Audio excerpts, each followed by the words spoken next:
الله أكبر الله أكبر الله أكبر الله أكبر الله أكبر الله أكبر الله أكبر الله أكبر الله أكبر كبيرا فسبحان الله بكرة وأصيلا لا إله إلا الله وحده لا شريك له أشهد أن لا إله إلا الله وحده لا شريك له وأشهد أن محمدا عبد الله ورسوله فصلوات الله وسلامه عليه وعلى آله وأصحابه ومن تبعهم بإحسان إلى يوم الدين. أوصيكم عباد الله وإياي أولا بتقوى الله الكريم وطاعته ولزوم أوامره وكثرة مخافته، فإن التقوى شعار المؤمنين ودثار المتقين، ووصية الله في وفيكم وفي الخلق أجمعين. يا أيها الذين آمنوا اتقوا الله حق تقاته ولا تموتن إلا وأنتم مسلمون، واعتصموا بحبل الله جميعا ولا تفرقوا. عزیزان و دانشتوانانی ماڵی پەروەردیگار، داواکارم لە خوای پەروەردیگار ڕۆژوو و تاعەت و عیبادەت و سەدەقات و زەکات و سەرفترە و تەراویح و شەو نوێژەکانی ئەو مانگە پیرۆزەی لە هەموو لایەکمان قبول کردبێ. یا ڕەبی خودایە ئەو مانگە کە مانگێک بوو پڕ لە خێر و بەرەکەت و عیبادەت، ئێمە تێیدا مۆفەق کرد و سەرکەوتوو بووین تێیدا بەوەی کەوا بەندایەتی تۆ بکەین. داواکارین لێت کە هەموو عیبادەتەکانمان قبول بکەی و قەڵەمی عەفو بێنی بەسەر تاوانەکانمان. ئازیزانم، ئێمەی موسڵمان ئەمڕۆ کە لە نێو ڕۆژێکی زۆر گەورە و بەبەهاداین کە خوای پەروەردیگار نرخ و بەهاکەی لە قورئان و پێغەمبەری خوا عەلەیهی سەڵات وەسەلام لە فەرمودەکانە باس کردووە بۆمان، و زۆر گرنگە ئێمەی موسڵمان هەز بەو ناز و نیعمەتە گەورە بکەین کە خوای پەروەردیگار مۆفەقی کردین لە نێو ئەو مانگەدا بەندایەتی بۆ بکەین و سەری بەرزمان بۆ خودایەک کە شایستە و شیاوی پەرستنە نوێی بکەین و دابەزێنینە سەر زەوی. چونکە بەڕاستی هەموو نزم بوونەوەیەک زیلەت و سەرشۆڕی بەدواوەیە، تەنها نزم بوونەوەیەک نەبێت کە لە بۆ ئەڵڵا بێ، تەنها سەربەرزی و شکۆمەندی لە بۆ ئەو نزم بوونەوەیە کە لە بۆ خوای پەروەردیگار سەری بەرزمان نزم کەین. بۆیە پێم خۆش بوو بە کورتی بچمە سەر بابەتێکی زۆر گرنگ لەم ڕۆژەدا کە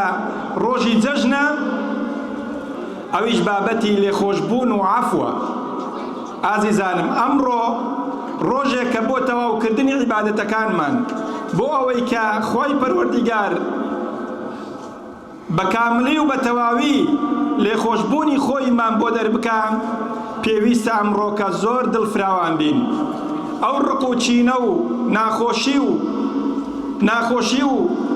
دووبەرەچەی کەوا چەندین ساڵ و چەندین ڕۆژ و مانگە لە دڵی خۆمانە هەڵمان گرتووە لە بەرامبەر براکەمان، پێویستە ئەمڕۆ کە بچینە لای و سەلامی لێ بکەین، داوای لێخۆشبوونی لێ بکەین. واللهی ئەو داوای لێخۆشبوونەی تۆ بەرزی و شکۆمەندی تۆ ئەگەینێ لە لای بەرامبەرەکەتدا.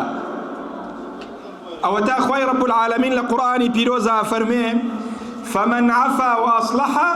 فأجره على الله. هەر کەسێک عەفوی بکا لە بەرامبەرەکەی خۆی و هەروەها داوای ئەوەی بکا لێی خۆش ببێ، ئەوە ئەجر و پاداشتەکەی تەنها خوای پەروەردیگار ئەیداتەوە. چۆن خوای پەروەردیگار لە فەرمودەیەکی پێغەمبەری خوا عەلەیهی سەڵات وەسەلام ئەفەرمێ لە ئەجر و پاداشتی ڕۆژوە، فەرمێ: ئینەهو لی و ئەنا ئەجزی بێ. دیاری نەکردووە کە ئەجر و پاداشتەکەی چەندە، بە هەمان شێوە بۆ ئەو کەسەی کەوا لێخۆش بووە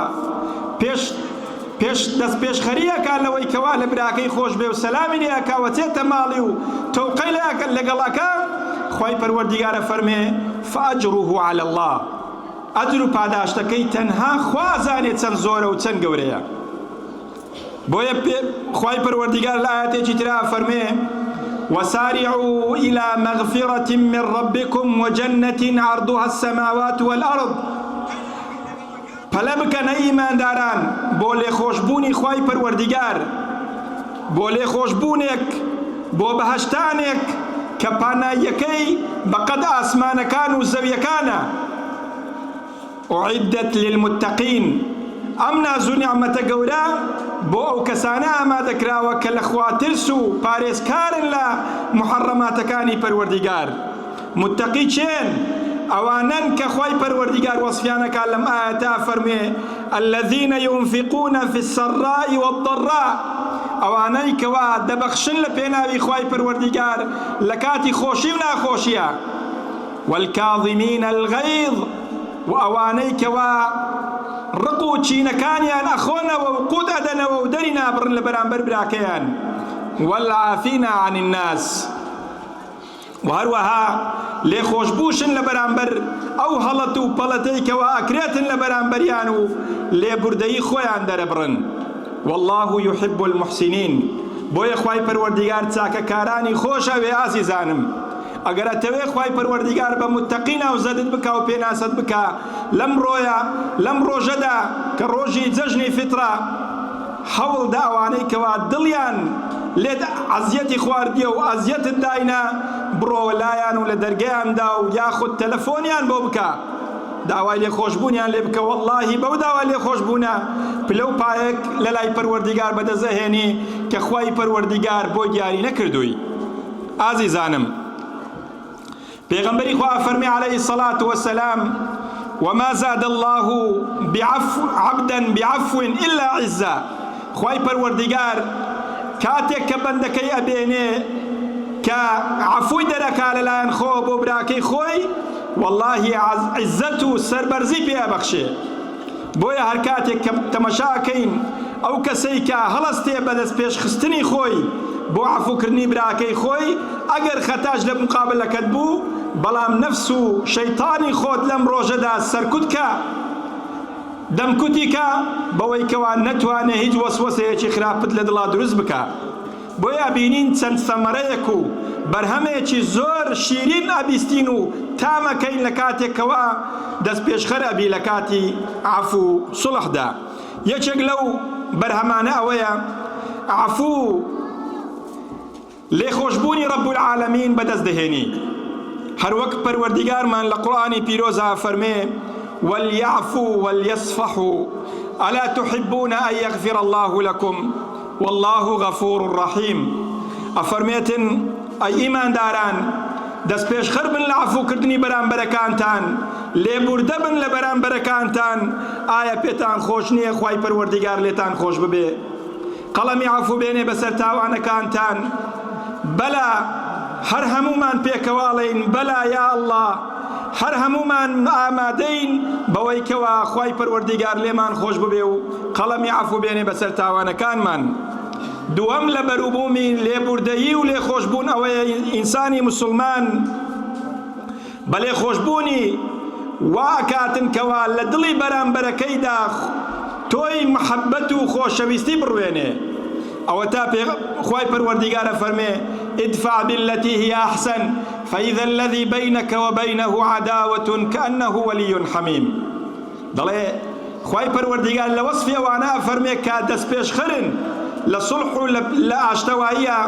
ئەفەرمێ هەر کاتێک تۆ دەست پێشخەر بووی ئەوە خوای پەروەردیگار حەلاوەک و برایەتیەک و خۆشەویستیەک لە نێو دڵی بەرامبەرەکەتدا ئەڕوێنێ لە بۆ تۆ کە تەنها تۆ ئەو هەستی پێەکەن. بۆیە بەڕاستی ئازیزانم، ثەمەرات و بەروبوومەکان گەلێک زۆرن، بەڵام گرنگترینیان ئەوەیە کە ئینسانی مسلمان سەرکەوتن بەدەست دەهێنێ لەسەر نەفس و شەیطانەکانی خۆی. لەم ڕۆژەدا ئەگەر تۆ نەفسی خۆت هاوێشتە ژێرپێی خۆت و چووی لە دەرگای براکەی خۆتدا، یاخود لە دەرگای خزمەکە و یاخود تەلەفۆنت بۆ براکەی خۆت کرد،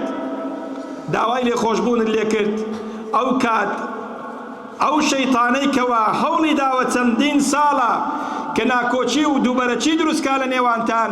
سەرشۆڕی بۆ ئەمێنێتەوە و ڕیسوا بێ. ئەوە تا خوای پەروەردیگار لە زۆربەی ئاەتەکان تاکید دەکاتەوە لەسەر ئەوەی کەوا ئێمەی مسلمان پێویستە دڵنەوایی و سڵح و ئاشتەوایی و لێخۆشبوون لە نێوانماندا بەرپا بکەین.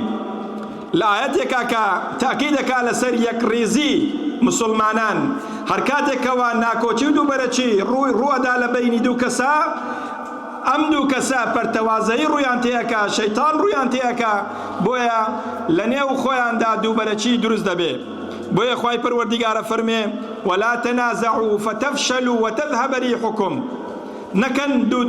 دو برچي دروز كن لنيو خوتانا چونك فتفشلوا ايوا انهيارا كان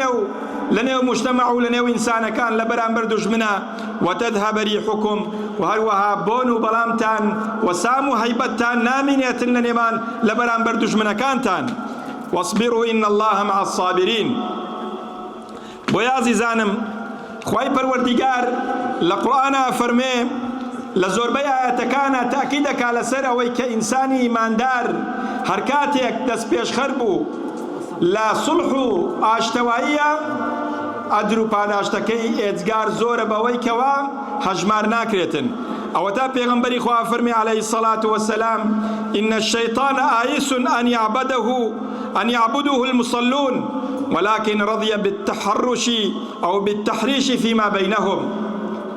دا فرميتن شيطان مأيوز بو لويكوا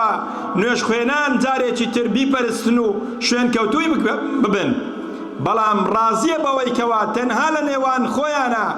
دجمناتيك دروز بكن ياخذ رقو چينيك دروز بكن ببيت اوي پرتوازي دروز ببيل پاشان بويا عزيزانم داوكارم لخواي پروردگار امزجنا بكاتا مايي آشتوائي ولي خوشبون لنيو مسلمانانا وبكاتا مايي يك ريزي وتبايي وبرايتي مسلمانان بقشتي ولقناه تاواني هر هممان خوش ببي قلم يعفو بيني بسر تاوانا كان من يا إلهي يا رب العالمين لدى بارينوا لقناه دايكو باوكمان خوش ببي اواني مردون ببهشتي بريني انشاد بكي اواني زندون تمني اندريش كي لسر عملي صالح ولسر عملي باش اواني نخوش شفاء بو بنيري اواني هر بلا مصيبة ناخوش يكتو رويتي كردون إلهي لم روجدا بيكي بدجن لبوانيش ودلو درونيان باكيت ولا همو ناخوشي ونخوشيك آمين آمين والحمد لله رب العالمين نبهني الله وإياكم عن نومة الغافلين وحشرني وإياكم تحت لواء سيد المرسلين ادعوا الله وأنتم موقنون بالإجابة الله أكبر الله أكبر الله أكبر الله أكبر الله أكبر الله أكبر الله أكبر كبيرا فسبحان الله بكرة وأصيلا لا إله إلا الله وحده لا شريك له أشهد أن لا إله إلا الله وأشهد أن محمدا عبد الله ورسوله فصلوات الله وسلامه عليه وعلى آله وأصحابه ومن تبعهم بإحسان إلى يوم الدين أوصيكم وأوصي نفسي العاصية المذنبة بتقوى الله الكريم وطاعته ولزوم أوامره وكثرة مخافته فإن التقوى شعار المؤمنين ودثار المتقين ووصية الله في وفيكم وفي الخلق أجمعين يا أيها الذين آمنوا اتقوا الله حق تقاته ولا تموتن إلا وأنتم مسلمون وبخواي پروردگار بركته رحمتي خوي زياتر بسر من برجيني ودلو درون من لقل اكتريا آشكاته وأوانيك وعاجز بون حولدن چیان یان دست پیش خربی ادرو پاداشتک بو اویان دبی خواهی گورا جشن لهم ولایکتان پیروز بی طاعت و عبادتان قبول